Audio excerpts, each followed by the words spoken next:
रोहित शर्मा जी, काशी जी। महाराज जी राधे राधे। राधे राधे महाराज जी, आपके चरणों में कोटि कोटि प्रणाम। महाराज जी, मेरा प्रश्न यह है कि जैसे आपने बताया कि मनुष्य को जो सुख और दुख मिलते हैं वो उसके कर्मानुसार मिलते हैं और उसका पूर्व जन्म के प्रारब्ध के अनुसार उसे मनुष्य जीवन में दुख भोगने पड़ते हैं। इनका भाव ये है कि महाराज जी, जैसे आप कहते हैं कि जीवन में बुरे कर्म जो करता है उसे नरक की यातनाएं भोगनी पड़ती है, तो उसे जो मनुष्य जीवन लिया तो उसने तो सारे नरक में सारे काट लिए यातनाएं, उसके बाद फिर उसको यहाँ दंड क्यों मिल रहा है? ये भाव है हमारे। जब जेल में जिसको 20 साल की सजा होती ना, उसके साथ जुर्माना भी होता है, नहीं सुना क्या? आजीवन कारागार और 5 लाख जुर्माना रखा जाता है। नरक भोगना, कारागार का जीवन भोगना है, और यहाँ जो जन्म ले वो जुर्माना भोगना है। अब कह दे यार उसको आजीवन तो जेल में बंद कर दिया और 5 लाख रुपया जुर्माना ठोक दिया, पर है ना अपना न्याय? ऐसा कानून है ना? ऐसा जुर्माना दिए होता है ना? ऐसे नरक भोगता है जाकर के भारी कष्ट, और फिर यहाँ जो छोटे मोटे घटनाएं कष्ट होती हैं वो जुर्माना भोगना है। इसलिए पाप कर्म बहुत भय प्रदान करने वाला है, डरना चाहिए, पाप कर्म नहीं करना चाहिए।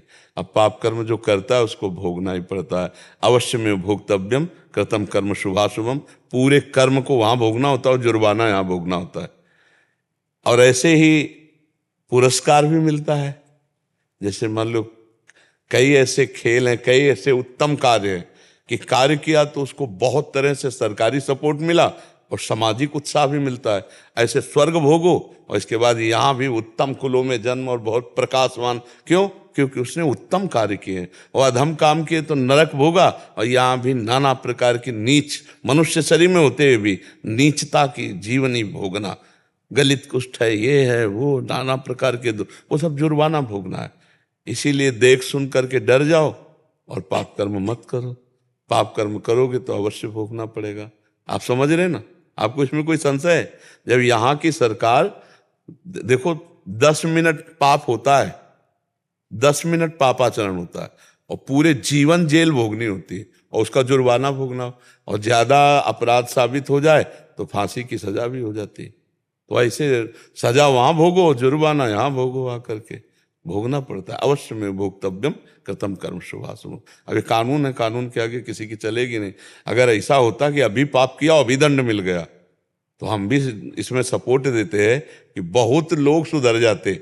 नहीं सुधर जाते कि देखो ये पाप किया और ये दंड मिला, ये भाई ये नहीं करना। लेकिन ऐसा नहीं होता। पाप कर्म अभी होता है, कानून विरुद्ध आचरण अभी होता है, और 10वें वर्ष मुकदमा चलता रहता है, और फिर जाकर के उसको सजा। किसी किसी की तो सजा की इतला तो पहले ही भोग लेता है, वो बाद में निर्णय होता है, फिर उसे आजीवन कारावास मिलता है। तो पापों का कर्म अवश्य भोगना पड़ता है। इसलिए डरे जैसी हरिवंश नरक गति दुर्भर, यम द्वारे कटियत नख छीके। बोले यम द्वार में बहुत ही सूक्ष्मता से हिसाब किया जाता है। अच्छा, वहां पूछना नहीं होता, मन में चित्रगुप्त बैठे हुए हैं। तुम जो सोचा कर्म वो रेखा खींची, और जहां सोचकर क्रिया की तो चित्र सहित गुप्त रूप से वो लिख लेते। तुम्हें भी पता नहीं चला। उनका नाम चित्रगुप्त है, चित्र सहित।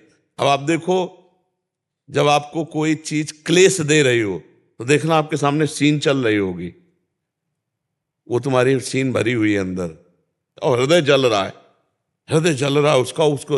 और कोई चीज आनंद, बहुत कृपा हुई, देखो वहां गए वहां गए, वो चित्र सहित सीन भरी हुई है, अच्छी और बुरी। 1 सेकंड में वहां हिसाब हो जाता है।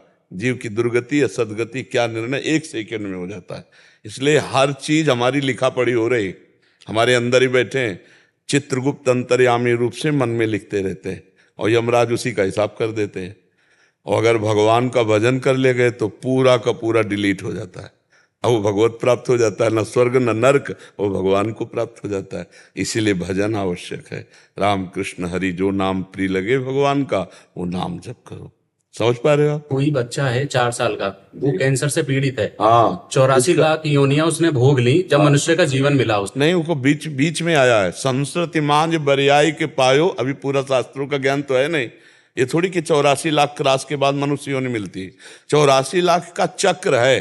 संस्कृति मान, संस्कृति माने होता चक्र, मान माने होता बीज, बीच में संस्कृति मान बरियाई के जबरदस्ती रोक दिया, और भगवान करुणा करके उसे मनुष्य दे दिया।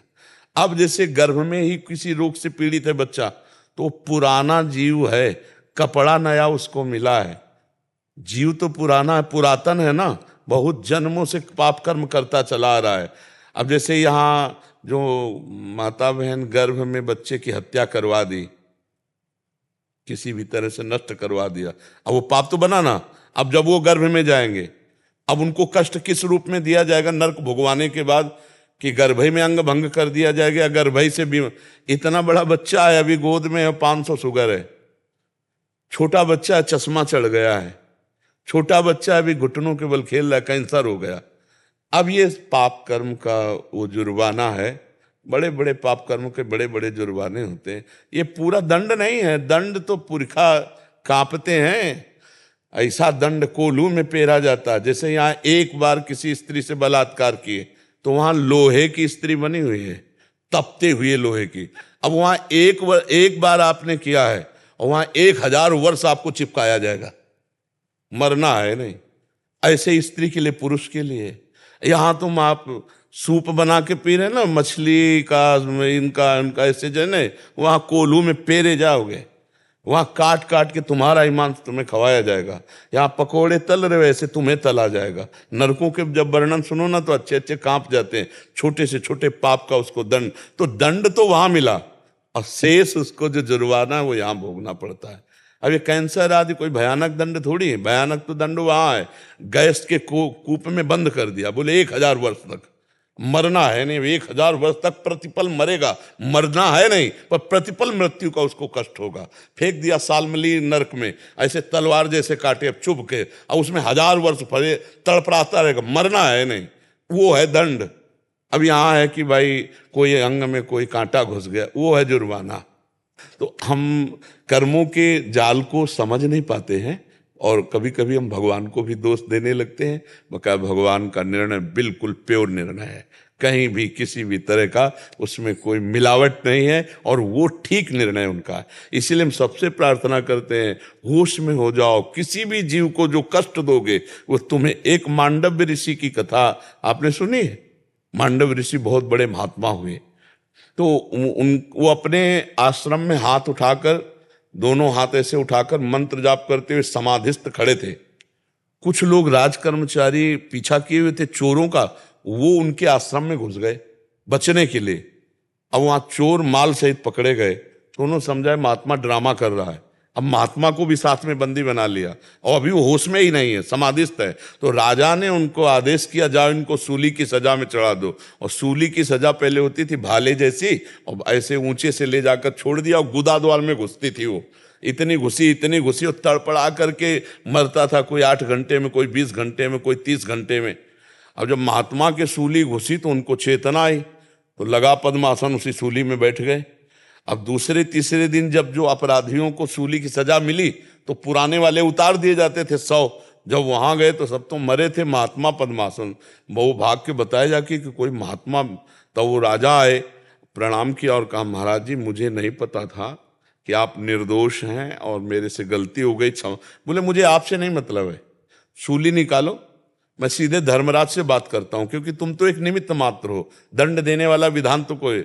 तो सूली लाख प्रयास किया गया, निकली नहीं, तो काट दी गई। महाभारत में भगवान व्यासदेव जी ने लिखा है। तो अणिमांडव्य ऋषि उनका नाम पड़ा। वो सीधे धर्मराज के पास यमपुरी गए और यमपुरी में जाकर के कहा कि आप हमको पहले ये बताओ कि मैं बचपन से भगवान का भजन कर रहा हूं, कोई अपराध किया नहीं, ये कौन सी सजा दिलवाई? क्योंकि वहां से काम होता है, निमित्त किसी को बुलाया जाता है। तो उनका महाराज नाराज मत हुई। तो जैसे टेलीविजन चालू हो जाए ना तो सीन दिखाई दे, उनको दिखाया। अब वो बाल्यावस्था में तो उन्होंने वो तितली की गुदा में बम्बूल का कांटा ऐसे डाल के छोड़ दिया था और वो तड़प के मर गई थी। तो उनकी गुदा में सूली डाली गई। तब उन्होंने कहा बालक को कोई ज्ञान नहीं होता। आज से मैं मर्यादा रखता हूं कि 14 वर्ष तक की अवस्था के किए हुए पाप उस पर लागू नहीं होंगे, 14 वर्ष के बाद के लागू होंगे। मांडवी ऋषि ने और कहा तुम्हारा निर्णय ठीक नहीं था, क्योंकि मैं बालक था और बाल्यावस्था में पाप और पुण्य, दुख और सुख का ज्ञान नहीं होता, इसलिए तुम्हें मैं साप देता हूं 100 वर्ष तक मृत्यु लोक को जाओ। तो वो विदुर जी के रूप में आए, पर वो कांटा लगा के छोड़ दिया था गुदा में, तो सूली आज भी उनके है अणिमांडव्य ऋषि। अणिमांडवेश। कर्मों का बहुत विचित्र जाल है, बड़े बड़े महात्माओं को भी भोगना पड़ता है, और भगवान से विमुख होने पर पाप कर्म बन ही जाते हैं।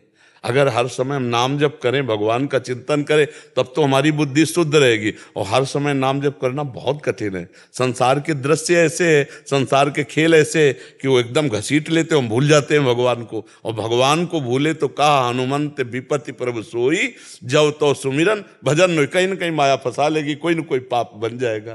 तो समझ पा रहे हैं आप? अब भी कोई संशय? महाराज जी, आप जी के दर्शन करके मन को बहुत संतुष्टि मिली महाराज जी, आपके दर्शन करके। ये तो आपकी पवित्र दृष्टि है, इसलिए ऐसा। जिसकी जैसी दृष्टि होती है वैसा उसको अनुभव होता है।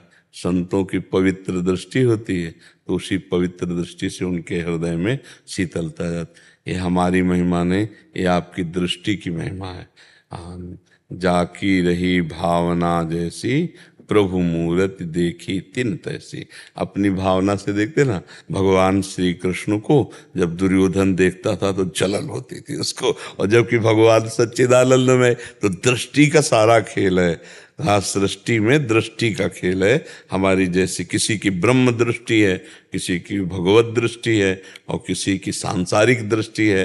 तो जो जैसी दृष्टि से होता है वैसा उसको अनुभव होता है। तो ये आपकी पवित्र दृष्टि, इसलिए आपको ऐसा अनुभव हो रहा है जी। संतोष यादव जी दिल्ली से। राधे राधे महाराज जी। महाराज जी, सत्यनारायण की मूल कथा क्या है? जो हम सुनते हैं वो तो 5 अध्याय में 5 भक्तों की कथा का उदाहरण दिया जाता है कि उन्होंने कथा सुनी और उनका उद्धार हुआ। भगवान सत्यनारायण की श्रीमद् भागवत पुराण, श्री शिव पुराण, श्री अम्बा पुराण, जितने 18 पुराण हैं ये भगवान की कथा है। उसमें महात्म सुनाया गया है। जो 5 अध्याय महात्म सुनाया गया ना, और महात्म सुना कहा जाता है जो इस कथा को सुनेगा वो भगवान को प्राप्त होगा। तो भगवान सत्य है, भगवान नारायण है, तो सत्य और नारायण की जितने पुराण सब उन्हीं की कथा है। वही देवी रूप हैं, वही शिव रूप हैं, वही गरुड़ पुराण हैं, वही नाना प्रकार की जो भगवान की कथाएं उन्हीं की हैं। वो घर गृहस्थी में इतना टाइम नहीं कि पूरा पुराण सुने, तो महात्मा सुन के शालिग्राम भगवान को स्नान करवा के चरणामृत पंजीरी बट जाती है। कथा है 18 पुराण, जितने 18 पुराणों भगवान की कथा है। जिन भगवान से प्रेम वो सब सत्य है, वो सब नारायण है। कोई भी कथा भगवान की, चाहे श्रीमद् भागवत पुराण सुन लो, चाहे शिव पुराण सुन लो, चाहे गणेश पुराण सुन लो, चाहे अम्बा पुराण, देवी भागवत सुन लो, ये सब भगवान की ही कथाएं हैं। उनमें तो गांव में महात्मा सुना देते हैं। 5 अध्याय सुना, शंख बोले, सत्यनारायण की कथा हुई। वास्तविक सत्यनारायण की कथा नहीं, सत्यनारायण की कथा का महात्म्य हुआ। कथा तो महापुराणों में स्थित है। भगवान के श्री कृष्ण जी के चरित्र सुनो, श्री विष्णु जी के चरित्र सुनो, श्री हरि के और भी अवतार, रामचरित्र हैं, भगवान के और भी लीलाएं, वाराह चरित्र, नरसिंह चरित्र, ये सब सत्यनारायण के ही चरित्र हैं। समझ पा रहे आप जी? चिराग गर्ग जी। राधा वल्लभ श्री हरिवंश। श्री हरिवंश महाराज जी, आपके चरणों में कोटि कोटि प्रणाम। महाराज जी, क्या भजन मार्ग गुरुदेव पिछले जन्म के पुण्य कर्म से मिलता है या सिर्फ भगवत कृपा से? गुरुदेव की प्राप्ति, भजन मार्ग की प्राप्ति, धाम की प्राप्ति, मानव देह की प्राप्ति, ये सब कृपा से मिलती है। कबहू ककरि करुणा नर देही, देत ईश बिनु हेतु सनेही। कभी भगवान करुणा करके बिना हेतु के हमें मनुष्य शरीर देते हैं। तो मनुष्य शरीर भी ये भगवान की कृपा का प्रतीक है, भगवान की कृपा से ही मिला है। अच्छा, अब जैसे धाम है तो श्री राधिका कृपा बिनु सबके मनन अगम, धाम भी भगवत कृपा से मिलता है। संत अब मोहि भा भरोस हनुमंता, बिनु हरि कृपा मिले नहीं संता। नाम बोले हरिवंश कृपा, हरिवंश कहाएं, हरिवंश कहाएं, हरिवंश लाएं। तो कृपा से ये सब प्राप्त हो रहा है। हाँ, पुण्य बल से ये जरूर होता है कि हमको कृपा वायु में सहयोग मिल जाता है। जैसे प्रवाह के साथ अगर हम चलें तो ज़्यादा तीव्र चल सकते हैं, और प्रवाह के उल्टा चलें तो फिर बड़ी कठिनता पड़ेगी। तो हमारे अगर सुकृत हैं पूर्व के तो हमें और सहयोग मिलता है, हमारी पवित्र बुद्धि पकड़ती चली जाती है। नहीं तो कई बार ऐसा होता है कि कृपा से साधु संग मिला, लेकिन हमारे कर्म खराब रहे तो साधु संग छूट जाता है, विमुख हो जाता है। तो हमें तो लगता है कि मानव देह से लेकर भगवत प्राप्ति ये सब कृपा से ही हो रही। हमारा जो भजन बन रहा है, हमारा जो साधन बन रहा है, इसमें कृपा ही काम कर रही। क्यों, आपको कुछ अलग लग रहा है क्या? हाँ, कृपा से होती है। सब शास्त्रों में भरा पड़ा है कृपा ही कृपा, कृपा ही कृपा। और उसी कृपा बल से जब हम चलते हैं तो साधन का अहंकार नहीं आता, नहीं तो अहंकार भी आ जाता है। जिनको वृंदा विपिन है कृपा तिन्ह की होए, वृंदावन में तबे तो रान पाइए सोए। ध्रुवदास जी कह रहे सबय अंग गुणहीन हो, ताको यतन न कोई, एक किशोरी कृपा ते जो कछ होए सोए। जगह जगह कृपा का वर्णन है, और कृपा का यही स्वरूप है कि जो आदेश उपदेश होता है उसमें हम अपने जीवन को, अगर हम उसके विपरीत जीवन को चलाएंगे तो कृपा की अवहेलना होगी। पूर्व में हमारे ऐसे कोई पुण्य नहीं रहे कि हमके सौभाग्य मिलता, ये भगवान की कृपा से हमें मिल रहा है। हमको यही मानना है, भगवान की कृपा से मिल रहा है। भावना जी। राधा वल्लभ सिंह हरिवंश। राधा वल्लभ सिंह हरिवंश महाराज जी, इनका भी गृहस्थी के संबंध में ही है। कह रहे कि महाराज जी पिछले 2 वर्षों से आपका सत्संग सुन रहे हैं और आपके द्वारा बताई गई नियमावली के का भी अनुसरण करने का प्रयास कर रहे हैं। महाराज जी कह रहे हैं कि गृहस्थ धर्म में आपके अनुसार चलते हुए हर कार्य को भगवत अर्पित तो कर रही हूँ, परंतु जब तक कोई काम या कार्य पूरा नहीं होता तो उसका बार बार चिंतन नाम जप और मंत्र जप में व्यवधान उत्पन्न करता है। इससे पार पाने के लिए मेरा मार्गदर्शन करें। देखो, सैकड़ों कार्य गृहस्थी में, कोई एक कार्य नहीं है, और सब कार्य हमारे मनोनुकूल हो जाए ऐसा संभव नहीं है। जो भगवान जिनके पुत्र बने आकर, उनको भी संभव नहीं हुआ तो अपने तो भजन कर रहे हैं। दशरथ जी सोच रहे थे कि कल प्रातःकाल रघुनाथ जी का राज्याभिषेक कर देंगे, नहीं हुआ। समय की तैयारी बन गई, तापस वेश विशेष उदासी, 14 वर्ष राम वनवासी। तो हमको ये तैयारी रखनी कि हर कामनाएं हमारी पूर्ण भी नहीं हो सकती, और जो पूर्ण हो जाती हैं तो भगवान की सेवा में ही लगना है। अपूर्ण है तो वो भी भगवान के चरणों में समर्पित करना है। तो हम अगर किसी कार्य के विषय में चिंतन कर रहे हैं तो हम उसे भगवत सेवा ही मानेंगे, हम उसे भगवत भजन समझना है। भगवान अर्जुन जी को नहीं कह रहे, अपने धर्म के अनुसार प्राप्त हुए कर्तव्य को भगवान ने पूजा बताया है। जैसे छात्र धर्म में बहुत भी विनती की उनसे कि भाई 5 गांव दे दो, जब नहीं दे रहे, कहा बिना युद्ध के हमें एक सुई की नोक भर नहीं देंगे, तो भगवान ने कहा तथास्तु, तो ऐसा ही होगा। तो अर्जुन को फिर युद्ध धर्म में लगाया।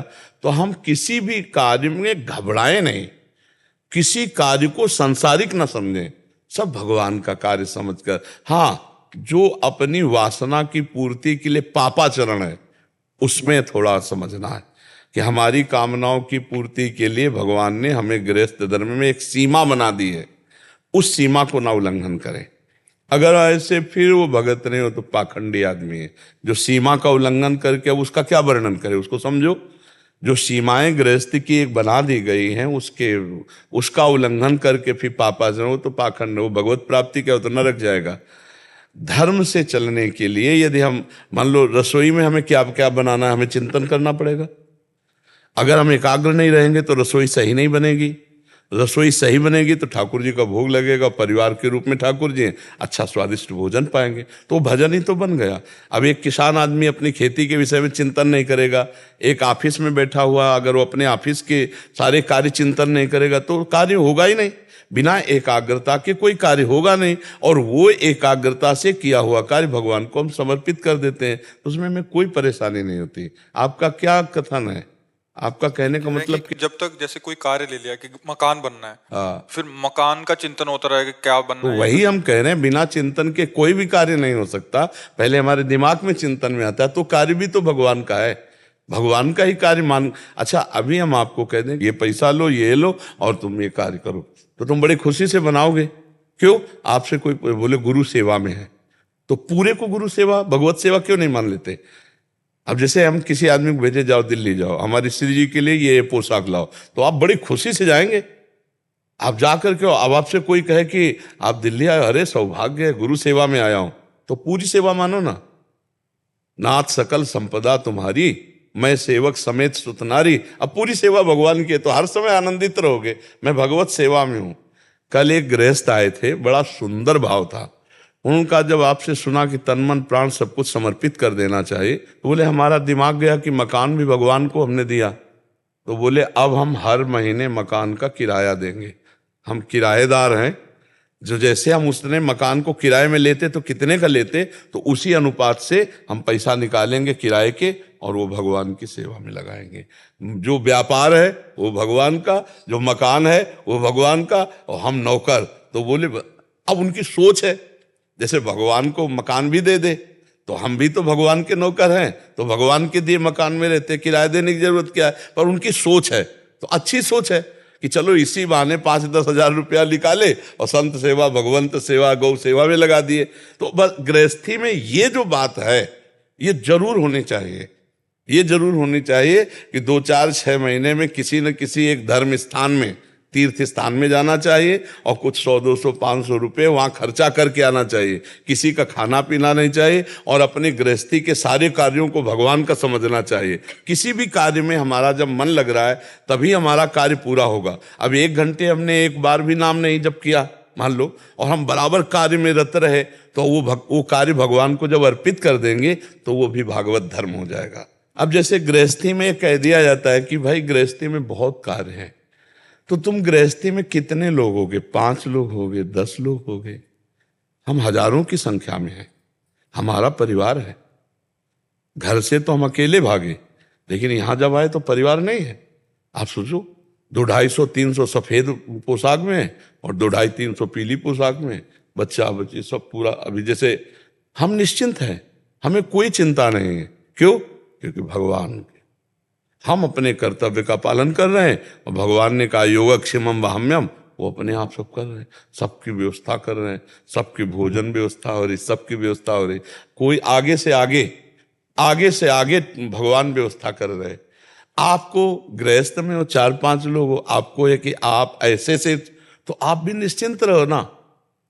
तुम्हारी छोटी गृहस्थी हमारी बड़ी गृहस्थी, हमारी गृहस्थी में तो आप भी हो गए ना, आप भी तो हमारी गृहस्थी के हमारे बच्चे हो। तो अब हम आपको श्री जी का मानते हैं, इसलिए हमें भार नहीं है, पूरा भार। जैसे आपको अपने लड़के की पूरी जिम्मेवारी ना, इन संतों की पूरी जिम्मेवारी, इनके आचरण पर दृष्टि रखना है, इनको खान पान स्वास्थ्य हर बात इनकी देखना है, भागवतिक मनोरंजन कराना है, इनके चित्त को आकर्षित करना है, इनको सुखी रखना है। अपने माता पिता परिवार सबको छोड़कर आए तो इनको इतना प्यार मिले कि इनको लगे कि अब हमें किसी की जरूरत नहीं, हमारे महाराज जी, हमारी श्री जी, हमारी लाडली जी, ऐसे रमाना है। तो कितना बड़ा परिवार है। तो हम विक्षिप्त थोड़ी, हम चिंतित थोड़ी है। क्यों? क्योंकि भगवान का परिवार है, ये भगवान के जन है, हमारी सेवा है, हम अपनी सेवा का पालन कर रहे हैं, तो भगवान अपनी तरफ से हर व्यवस्था की है।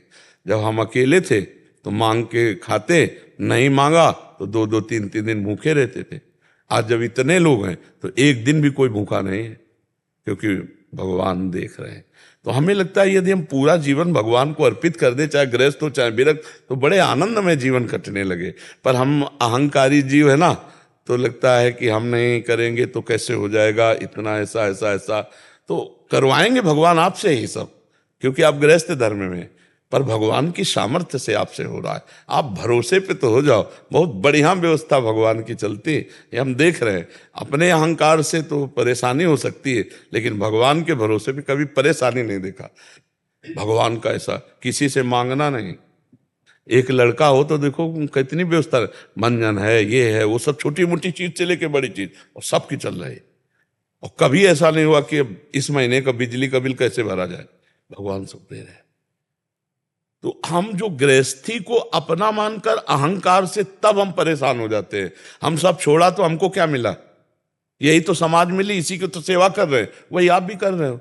आप अपनी मान के कर रहे हो कि इस घर के अंदर 5 लोग जो हैं वो केवल मेरे हैं, और हम पूरे विश्व को अपना घर मान करके कर रहे हैं। जो आया वो सब हमारा परिवार, सब हमारा घर, और सबका भरण पोषण आनंद भगवान अपने आप पूरे ब्रह्मांड का कर रहे हैं। हम केवल अहंकार के वश परेशान हो रहे हैं, एक घर के पालन पोषण में, एक घर की चिंता में हम परेशान हो रहे हैं। राधा वल्लभ श्री हरिवंश महाराज जी, महाराज जी मैं पेशे से अध्यापिका हूँ। मेरा मन सदैव नकारात्मक विचारों से भरा रहता है। मेरे मन में ये भय रहता है कि मेरे द्वारा किसी छात्र या छात्रा के साथ कुछ गलत आचरण ना हो जाए। इस भय से मैं विद्यालय भी नहीं जा पा रही। नहीं ऐसा नहीं, ऐसा नकारात्मक सोचेंगे किसका है?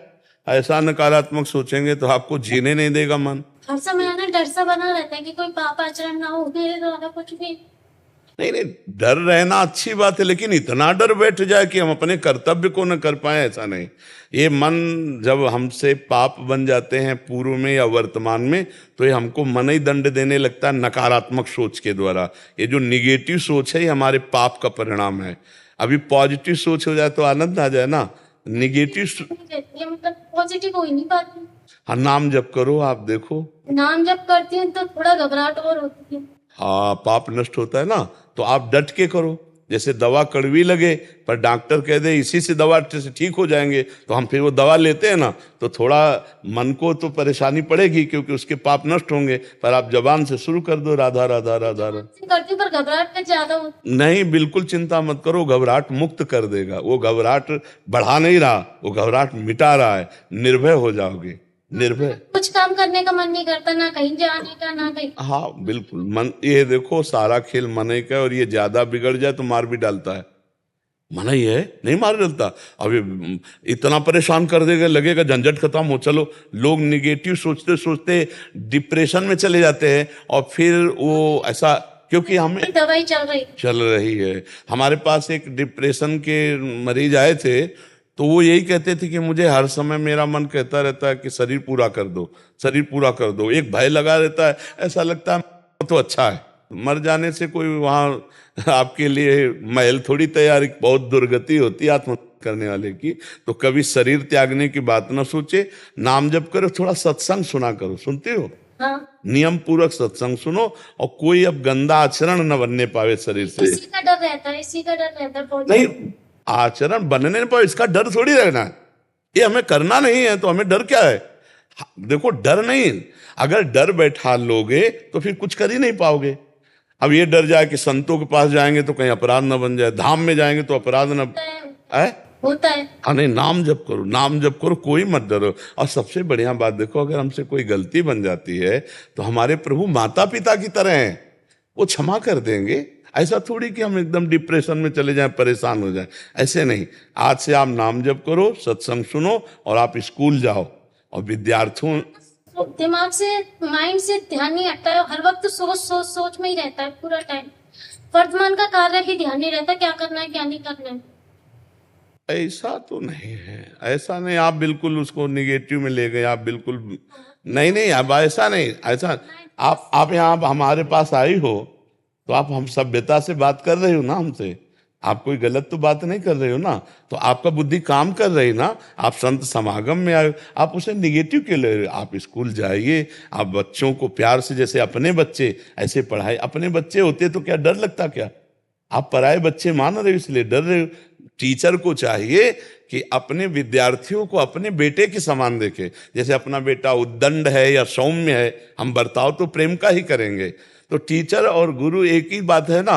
अंग्रेजी में उसे टीचर कहते हैं, हमारी शास्त्रीय भाषा में उसे गुरु कहते हैं, और अपनी जो विद्यालय की भाषा है अध्यापक कहते हैं। गुरु, अध्यापक, टीचर एक ही बात है, वो माता पिता के समान होता है। वो हमारे अंदर, हम तो प्रणाम करते हैं। अगर उन्होंने हमको काखा गागा ना सिखाया होता तो आज हम शास्त्र का जो ज्ञान प्राप्त किए वो नहीं प्राप्त कर पाते। तो टीचर एक भगवान का स्वरूप है। आप माता पिता के भाव से अपने बच्चों को पढ़ाइए जाकर, डरिए मत। और जितना एकांत रहेंगे उतने आपको परेशानी करेगा। तो दिक्कत ये, मेरा एकांत बहुत ज्यादा हो जाता है वहाँ। अब दिक्कत हटाओ, जब एकांत बैठो, सत्संग और कोई काम करो, घर के भी कार्य करो, पोछा लगाना, सोने लगाना, रसोई बनाना, बड़े बूढ़ों की सेवा, मन को लगाओ। अगर इन्हें लगाओगे तो बहुत बदमाश है, ये उल्टा फंसाता चला जाएगा। फुर्सत नहीं मिलनी चाहिए। हम इसीलिए काफी टाइम होगा, 9th क्लास से चल रही है दवाइयाँ तो ऐसे ना मत सुलझ जाओ, दवाई की जरूरत नहीं पड़ेगी। तो ऐसा क्या करूं, मतलब सोचना हट जाए मेरा। हम कहे सोचो राधा राधा राधा, सोच लगाओ तो इसको। ये भूत है मन।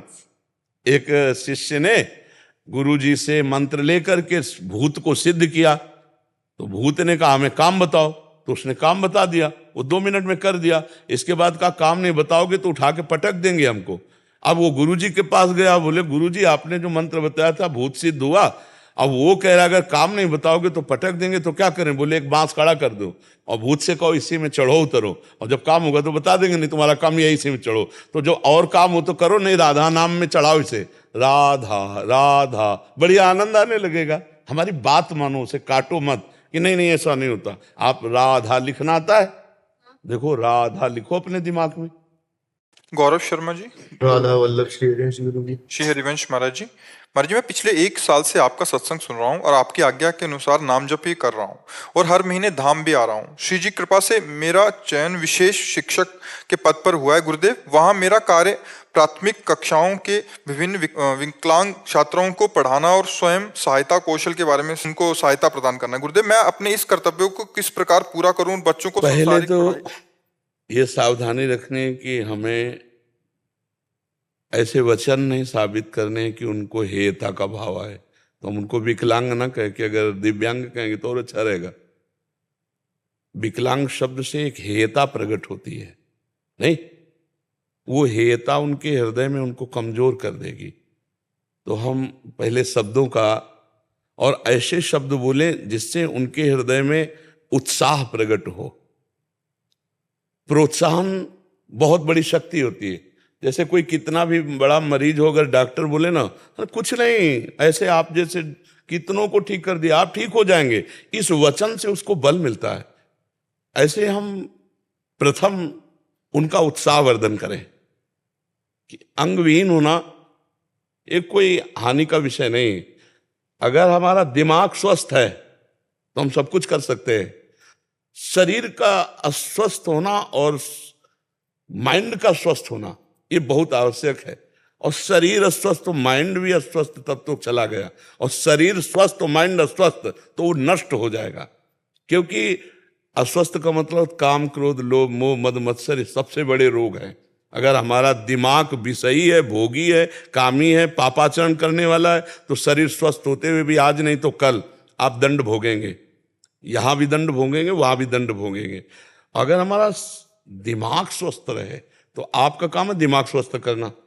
जो मान लो आप इस पद पे जा रहे हैं कि आप उनको, तो आप उनके दिमाग की स्वस्थता की तरफ ध्यान दें। आप खुद नाम जप करें, उनको नाम जप करने की प्रेरणा करें, उनको उत्साह वर्धन करें, और विकार मुक्त करने के लिए सत्संग। अगर काम, क्रोध, लोभ, मोह, मद, मत्सर ये विकार कम किए जा सके तो किसी को भी सुख प्रदान किया जा सकता है। नहीं तो चाहे जितना धनी हो, चाहे जितना स्वस्थ शरीर हो, ये जो विषयी पुरुष हैं, दूसरों के प्रति भोग दृष्टि रखने वाले, इनकी पक्का दुर्गति होगी। और पक्का चिंता, शोक, भय, उद्विग्नता और मृत्यु ये इनके दिमाग में छाए रहेंगे। चिंता, भय, शोक, उद्विग्नता ये बना ही रहेगा, इसलिए उनको व्यसन करना पड़ता है। तो हम व्यभिचार दोष से अपनी समाज को जितना मुक्त कर पाएंगे उतने ही हमारी समाज सुखी रहेगी। और ये बहुत जोर से बढ़ रहा है, आप देखो ना कितनी जोर से बढ़ रहा है। Boyfriend, girlfriend, live in relation, ये क्या क्या गंदे विचार बढ़ रहे हैं। इस तो किसी को भी आप, ये थोड़ी कि केवल आप उन दिव्यांगों को ही उपदेश देंगे, कोई भी अगर आपके सानिध्य में आए तो आप सत्संगी हैं, आप खुद नाम जप करें और सत्संग को ध्यान से सुने और दूसरों को विकार मुक्त करने की प्रेरणा दें। विकार मुक्त जितना स्वस्थ माइंड बहुत जरूरी है, बहुत जरूरी। और अब इस समय माइंड ही अस्वस्थ हो रहा है, दिमाग ही अस्वस्थ हो रहा है। काम, क्रोध, लोभ, मोह, मद, मत्सर ये सबके दिमागों में कीड़े की तरह घुसकर सबको गिरा दे रहे। चाहे जितना स्वच्छ साफ हम बाहर से हों, वो अंदर से अगर हम दूसरी माताओं बहनों के प्रति भोग दृष्टि रखते हैं, दूसरे के धन हड़पने की बात रखते हैं, गंदे व्यसन करते हैं, गंदे आचरण करते हैं, तो वो गंदा है। बाहर से स्वच्छ होना कोई स्वच्छ नहीं, हृदय से स्वच्छ होना है। भगवान किसको पसंद करते हैं? निर्मल जन मन सो मोहि पावा, मोहि कपट छल छिद्र न भावा। मुझे लगता है विकार रहित किया जाए अपने समाज को तो बहुत ज्यादा लाभ मिलेगा। आधुनिक पढ़ाई विकारों को नहीं गिरा सकती, विकारों को गिराने के लिए आध्यात्मिक पढ़ाई चाहिए, महापुरुषों के पावन चरित्र चाहिए, ब्रह्मचर्य चाहिए, खान पान पवित्र चाहिए, भगवत स्मरण चाहिए, सद्भावना चाहिए। इसी से हम अपने समाज को आगे बढ़ा सकते हैं, चाहे कोई भी हो, कहीं भी हो। अगर हम ऐसा कर पावे तो भगवान का कृपापात्र बनने में देर नहीं लगेगी, और भगवान जिस पर कृपा करते हैं वो सर्व आनंद को प्राप्त होता है। समझ पा रहे हो आप? बालकृष्ण गौतम जी। हाँ, श्री हरिवंश महाराज जी। महाराज जी, आपके चरणों में कोटि कोटि प्रणाम। गुरुदेव, मैं एक पोशाक की दुकान पर काम करता हूँ और आपके द्वारा दिए गए प्रवचनों को सुनता हूँ और राधा नाम जप करता हूँ। दुकान पर सामान खरीदने के लिए जब ग्राहक आते हैं उस वक्त मेरा नाम जब रुक जाता है। उस समय मुझे बहुत क्रोध आता है, कभी कभी लगता है कि ये नौकरी छोड़ दूं। किसका? नहीं नहीं नहीं, ऐसा नहीं सोचते। ग्राहक रूप में भगवान आए हैं। जब तुम व्यापार में बैठे हो तो व्यापार रूपी पूजा में बैठे हो। ग्राहक से उचित मुनाफा लेकर के प्रिय वार्ता करो। आधा घंटा उसने तुमसे कपड़े देखे, एक भी कपड़ा नहीं लिया, चला गया, तुम्हें गुस्सा नहीं होना। भगवान इस रूप में आकर हमसे ये सेवा ली और वो कर्म आधा घंटे का भगवान को समर्पित कर दिया, वो भी भजन बन गया। भजन को समझना होगा। नाम जब हमारा अगर रुक जाता है तो हम सामने ग्राहक में भगवत बुद्धि करते हैं और उस क्रिया को भगवान को समर्पित कर देते हैं, तो जो नाम जब से हमें भगवत आनंद मिलना था वो इस क्रिया से मिल जाएगा, कर्म समर्पण से मिल जाएगा।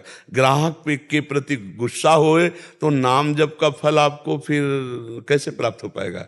क्योंकि सब में श्री भगवान है, ग्राहक में आपको भगवान देखना था, क्रोध क्यों किया? ऐसे ग्राहक आ सकते हैं कि 1 घंटा आपसे कपड़ा देखेंगे, एक भी कपड़ा नहीं लिया और चले गए। अब आपको गुस्सा नहीं लगेगा कि 1 घंटा नाम छूटा, हमसे बार बार कपड़ा देखता रहा, एक और अंदर गाली देने का मन है? नहीं नहीं, अध्यात्म ऐसा नहीं कहता। अध्यात्म कहता है ग्राहक के रूप में भगवान आए और ये व्यापार मेरी पूजा है। अगर उस समय वो आधा घंटा हमसे सेवा लेता और एक भी कपड़ा नहीं लेता तो हम उसे भगवत स्वरूप मानकर उस कर्म को भगवान को समर्पित कर देते हैं और ग्राहक के ऊपर नाराज नहीं होते। तो आप सत्संगी हैं, अगर आप नाराज हो गए, गुस्सा हो गए, तो फिर सत्संग का क्या फल रहा है? ये फिर संसारिक आदमी की भाषा हो गई, सत्संग की नहीं हो।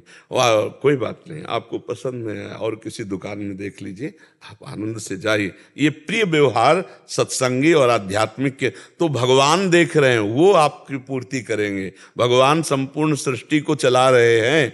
आप विश्वास कीजिए, जिसकी पूर्ति भगवान करते हैं उसका हृदय शीतल रहता है। और भगवान से जो नहीं जुड़ा है तो चाहे अरबों खरबों हो, कभी संतोष नहीं हो सकता, कभी शांति नहीं हो सकती, दरिद्रता बनी रहेगी। दरिद्रता का मतलब अंदर से मांग बनी रहेगी, मांग बनी रहेगी। जब भोगों की मांग है, धन की मांग है, तो उसे दरिद्र ही तो कहते हैं। और जब आवे संतोष धन, सब धन धूर समान। भगवान से चित्त को जोड़ो, सब में भगवान है, ग्राहक से नाराज मत हो। उस वक्त कैसे राधा नाम मुझे जब नहीं, राधा नाम उस समय नहीं भी चल रहा है तो हम वार्ता कर रहे हैं ना, और व्यापार, हम बस हमारे शब्दों को समझो। उस समय हम व्यापार रूपी पूजा कर रहे हैं। जैसे हम आरती गा रहे हैं भगवान की, तो भगवान के लिए गा रहे हैं ना, ऐसे हम भगवान के लिए वार्ता कर रहे हैं। ये कपड़ा इतने मीटर का है, इसमें इतने मीटर, इतने रुपए का है, ये इतने का है, इसकी क्वालिटी ये है। और हम उचित मुनाफे पे आए हुए ग्राहक रूपी भगवान को प्रसन्न करके कपड़ा दे देते, हमारी पूजा हो गई। वो नहीं लेता तो भी हमारी पूजा हो गई। उस समय राधा नाम छूटना नहीं माना जाएगा, क्योंकि आप व्यापार रूपी क्रिया। जैसे कोई ऑफिस में है, अब 1 घंटे उसे एकाग्रता पूर्वक ऑफिस का काम करना है। बैंक में है, वो अगर थोड़ा भी चूक करेगा तो लाखों का इधर उधर हो सकता है। तो वो पूरा एकाग्र उस समय नाम जप नहीं कर पा रहा, तो वो सेवा भजन ही माना जाएगा। जब यत करोसी, वो कर्म भगवान को समर्पित कर दिया जाए। इसीलिए युद्ध जैसी सेवा को भी भगवान ने भजन कहा है। अर्जुन से युद्ध रूपी सेवा, क्योंकि उस समय छात्र धर्म के अनुसार सामने युद्ध आया हुआ है। जी देवेंद्र जी। श्री हरिवंश। गुरुदेव, आपके चरणों में कोटि कोटि प्रणाम। गुरुदेव, मैं 108 एम्बुलेंस जो होती है उसमें इमरजेंसी मेडिकल टेक्नीशियन हूँ। कभी कभी महाराज जी ऐसा केस आता है कि हमें उनको मना करना पड़ता है, क्योंकि मैं उस समय दूसरे केस में व्यस्त होता हूँ। इसकी वजह से उस मरीज को दूर का एम्बुलेंस मिलता है, जो कभी कभी मरीज के पास पहुंचने तक मरीज मृत्यु हो जाती है। महाराज जी, इसमें मेरा दोष तो नहीं, या मुझे पाप तो नहीं लगेगा? वैसे जब आप मान लो कहीं जा रहे हैं किसी मरीज के लिए और फिर दूसरा कॉल आ जाता है, वहां आप नहीं जा सकते हैं, तो आपकी विवशता है, उसमें पाप लगने का तो कोई बात ही नहीं है। हाँ, आप खड़े हैं, आप फ्री हैं और फिर आप मना कर देते हैं, तो ये मानव धर्म के भी अनुसार नहीं। फिर परहित भावना, परम धर्म, भगवत धर्म तो बात ही जाने दो। मानव धर्म भी यही कहता है कि यदि हमारे अंदर सामर्थ्य है और समय है तो हम दूसरे का सहयोग करें। लेकिन उस समय आप अगर कहीं जा रहे हैं, किसी की रक्षा है तो जा रहे हैं ना, कोई बीमार होगा, किसी का एक्सीडेंट हुआ होगा, तभी आपको फोन होगा, और जब आप उसके लिए जा रहे हैं और उसी समय दूसरा आ जाता है तो आप असमर्थ हैं। हाँ, आप असमर्थ, उसमें कोई पाप नहीं आपको लगेगा उसमें। महाराज जी, श्री राम हर्षण कुंज से महाराज जी 2-3 दिनों से आके विराजे।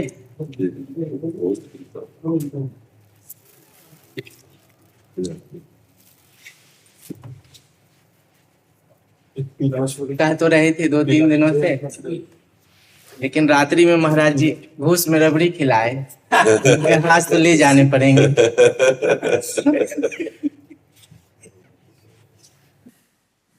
श्री जी का प्रसाद।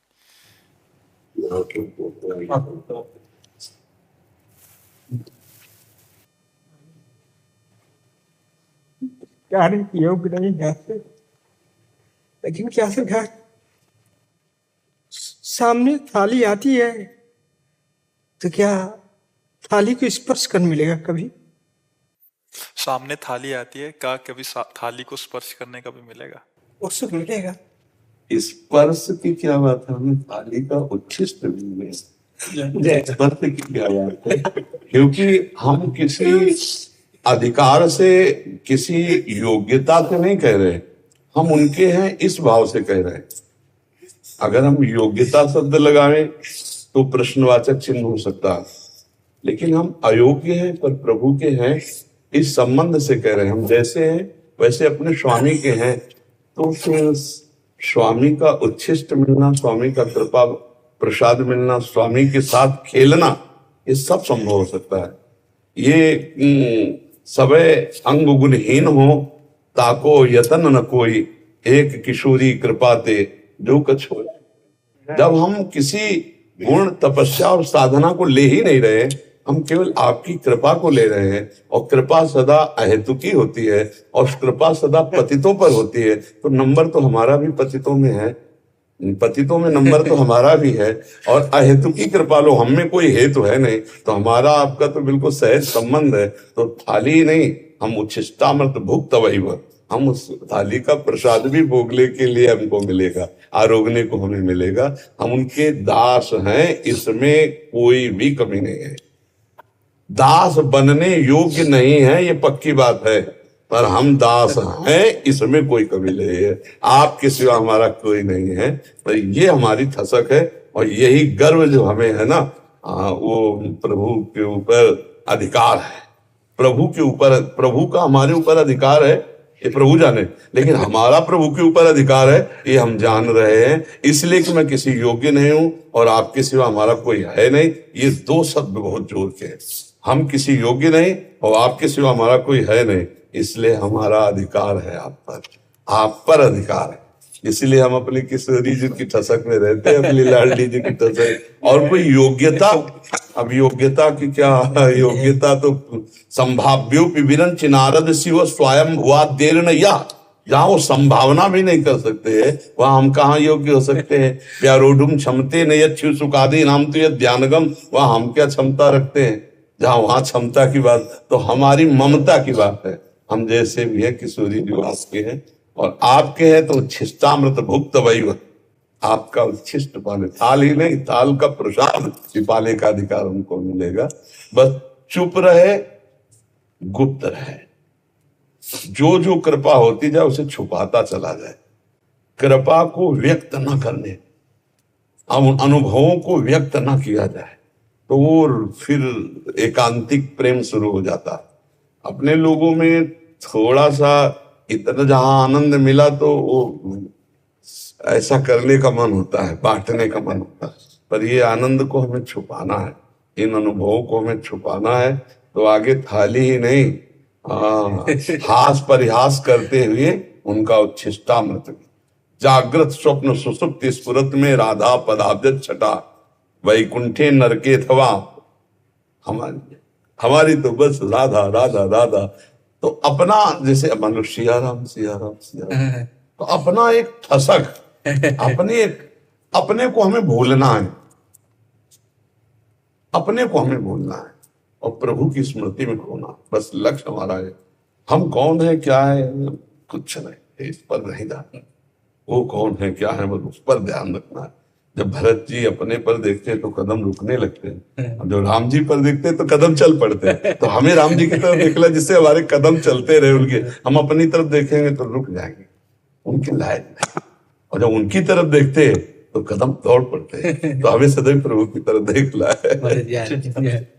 बहुत करुणा होती है जब आप संतों के दर्शन करवाते हैं। निवेदन कर सकता हूँ, जी जैसे बच्चे हैं हमारे देश का भविष्य है, जी अब इनको हम पढ़ाने के लिए अपने देश में मतलब अनुमति नहीं है, तो इसके लिए आप जैसे महापुरुष का कोई वाक्य। उसे, और हम तो ये चाहते हैं कि चाहे 100 बच्चों का ये थोड़ा थोड़ा गुरुकुल खुले और आध्यात्मिक और ये लौकिकी शिक्षा ये दोनों दी जाए, आध्यात्मिक शिक्षा भी दी जाए और लौकिकी शिक्षा भी दी जाए। हम ये चाहते हैं कि हम पर कलिकाल है, अगर 5 को पढ़ा पाओगे तो ये 500 को संभाल देंगे, अगर 5 को संभाल दिया ना तो ये 500 को संभाल देंगे।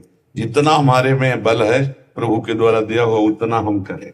नहीं, पवित्र भाव से इनको वैदिक शिक्षा और आधुनिक शिक्षा दोनों शिक्षाएं दी जाए। आधुनिक शिक्षा भी आवश्यक है और वैदिक शिक्षा भी आवश्यक है। दोनों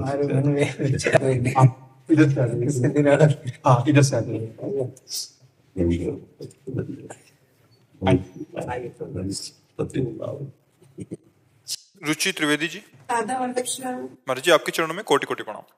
गुरुदेव, ऐसा क्या करें कि मेरा ये जन्म अंतिम जन्म हो? भगवान के आश्रित हो जाओ और नाम जप करो। 2 बातें, बिना पैसा का काम है। भगवान के अंदर से आश्रित हो जाओ और नाम जप करो। इस जन्म में निश्चित भगवत प्राप्ति, अकाट्य विनिश्चितम बदामिते नान्यथा वचांस में हरिम भजन्ते नरा भवसागर तरन्ति ते। खूब नाम जप करो और अंदर से भगवान के आश्रित हो जाओ। 1 रुपया नहीं लगा, भगवत प्राप्ति हो गई। किसका प्रश्न है? अंदर से भगवान के आश्रित हो जाओ और नाम जप करो, बिल्कुल सरल भाषा में। और जो कर्तव्य कर्म कर रहे हो भगवान को समर्पित कर दो। बार बार शास्त्रों में वही बात आती है। अगर आज सत्संग जो सुना हो, भगवान पृथु जी अपनी प्रजा को समझा रहे हैं, शनकादि जी महाराज पृथु को उपदेश कर रहे हैं। सर्वलोक महेश्वर भगवान श्री हरि का निरंतर भजन, किसी की निंदा न करना, सहज में भगवत प्राप्ति हो जाएगी। जो भगवान की चर्चा सुनते हैं, आज सुना कि एक है कि यज्ञ में हवन करता है और एक है कि भक्तों के मुख में डालता है, संतों को पवाता है। तो भगवान कहते हैं मैं संतों के मुख से, जो भक्तों के मुख से पाता हूं, मैं बहुत प्रसन्न हो जाता हूं। तो अगर हम बन जाए हमसे, वही हम कह रहे हैं कि 4 रोटी में से 1 रोटी संत को पवा दिया। गृहस्थ में है, भगवान का नाम जप कर रहे, अपने परिवार का पोषण कर रहे हैं, भगवान उसी में प्रसन्न हो गए। देखो, अधर्म का अगर पैसा कमा के तो उसका कोई महत्व नहीं, और धर्म से अगर 1 रुपया दे दिए ना, और 1 रुपया का नमक ला करके दाल में डाल दिया गया, तो सैकड़ों संत पाए ना, सैकड़ों संत सेवा हो गई 1 रुपया में। 1 रुपया में बढ़िया सेवा हो गई। और बेईमानी करके गंदा पैसा आप दो और वो बुद्धि भ्रष्ट करे तो अपराध हो गया, संतों का भजन छूट जाएगा। तो गृहस्थी में अपने कर्तव्य का पालन करते हुए, भगवान के आश्रित होकर नाम जप करते हुए भगवत प्राप्ति सहज है। ये हम सब शास्त्रों की बात कह रहे हैं। भगवान की प्राप्ति के लिए इस जन्म में हमारा आखिरी जन्म हो, हर श्वास नाम जप करो और हृदय से भगवान के आश्रित हो जाओ, हो गया काम। अब फिर जीना है तो फिर कथा भागवत ये सब बिल्कुल सार बात है। राधा राधा राधा राधा और हे लाडली जू मैं आपकी, इसी से भगवत प्राप्ति हो जाएगी। भगवान संबंध देखते। एक जगन्नाथ जी के सेवक थे जो अंग सेवी, अब वो गलत संग से वैश्यागामी हो गए, वैश्या का संसर्ग करने लगे। तो आपस में सब जितने पार्षद थे सब एकत्रित हुए और उनको बुलाया और कहा या तो जगन्नाथ जी को पकड़ो, वैश्या छोड़ो, और या जगन्नाथ जी को छोड़ो, वैश्या के पास जाओ। दोनों एक साथ नहीं हो सकते। उन्होंने कहा जगन्नाथ जी को हम छोड़ देते हैं, तो भगवान की लीला ऐसी। तो जब वो शरीर उनका पूरा हुआ पूरे चरित्र की हम सारांश में होता है। तो जगन्नाथ जी ने अपने निजी पार्षद से कहा उनका अंतिम संस्कार ऐसे करो जैसे हमारे पार्षदों को होता है। तो उनका प्रभु तो वैश्या का संग करके आपको छोड़ दिया था, तो बोले थे उनका स्वभाव है, छोड़ सकते हैं, मेरा स्वभाव नहीं। मैंने एक बार जिसे स्वीकार कर लिया उसे छोड़ता नहीं। वो मेरा सेवक था, कहीं भी चला जाए उसका, ये भगवान का उसी स्वभाव से हम लोग कहते हैं कि भगवान का आश्रय ले लो और नाम जप करो, भगवान कल्याण कर देंगे। मन वचन कर्म से एक से भी भगवान से जुड़ जाए तो भगवान उसका कल्याण कर देते हैं। अजामिल ने अपने पुत्र के बहाने नारायण बुलाया तो भगवत प्राप्ति हो गई। हम जानबूझकर नारायण नारायण बुलाएंगे तो भगवत प्राप्ति नहीं हो जाएगी। राम राम हरि हरि हरि तो और सब मंगल होने लगता है। भगवान का नाम जप करने से सब मंगल, सब कुछ सहने की सामर्थ्य आ जाती है। भगवान से जुड़ना मंगल भवन अमंगलहारी, अमंगल का नाश हो जाता है जी। रितेश त्रिवेदी जी। जय जय श्री हरिवंश। श्री हरिवंश महाराज जी, आपके चरणों में कोटि कोटि प्रणाम। गुरुदेव, क्या मेरा ये जीवन परिवार की सेवा में ही निकल जाएगा? आपकी आज्ञानुसार ग्रस्त जीवन का निर्वाह तो परिवार सेवा भी तो भगवान की सेवा, अगर ऐसा मान लेते हैं तो परेशानी क्या है? नाम जप करते हैं और भगवान की आराधना में, घर में ठाकुर जी तो विराजमान हैं, और परिवार की सेवा को भगवान की सेवा मान लेते हैं तो उसी से भगवत प्राप्ति हो जाएगी। कभी कभी वृंदावन आ गए और कभी कभी ऐसा किया करो कि जैसे गृहस्थ में है, तो अगर हमारे पास 100 रुपये हैं, हम देखते हैं कि 95 रुपये हमारे गृहस्थ में खर्चा हो जाएंगे और 5 रुपये हम निकाल सकते हैं, तो उनको निकाल लेना चाहिए। एक कुछ जगह रखनी चाहिए, 5 रुपये निकाल के रख दिया 100 में। और जब कभी हम धाम आए तो संत सेवा, गौ सेवा, भगवत सेवा ये कर दी, तो गृहस्थी के द्वारा शोधन धन्य प्रथम गति जाकी। वो धन धन्य है जो प्रथम गति। अपनी जब 20 रोटी बनी तो 2 रोटी निकाल ली, एक में कौआ पक्षियों को दे दिया, एक गाय को दे दिया। बाहर खड़े होके देखा कोई अतिथि कोई संत ने। तो गृहस्थी में यही धर्म से भगवत प्राप्ति हो जाती है। उससे कुछ निकाल लिया, और भाई इकट्ठे गृहस्थी में निकाल के लगाना हो तो धनी पुरुषों का कार्य है, लेकिन सबके पास ही अगर ऐसी सामर्थ्य ना हो तो 100 में 1 रुपया निकालता चला जाए तो एक दिन 100 रुपया हो जाएगा। तो 100 रुपया के अगर हम एक गाय को भी भरपेट भोजन पवा दिए तो हो गया, काफी है। गरीब आदमी के द्वारा थोड़ा भी किया हुआ धर्म महान फल देने वाला होता है, क्योंकि धर्म पूर्वक धन कमाता है। तो थोड़ा निकालना चाहिए उससे अपनी सामर्थ्य के अनुसार, और फिर तीर्थों में धर्म क्षेत्रों में जाकर उसका सदुपयोग कर देना चाहिए। जैसे भोजन पवा दिया, किसी को वस्त्र दे दिए, ऐसे पशु पक्षियों को पवा दिया, तो उससे गृहस्थ धर्म में कुछ जैसे पापाचरण भी हो जाते हैं तो उनका भी नाश हो जाता है।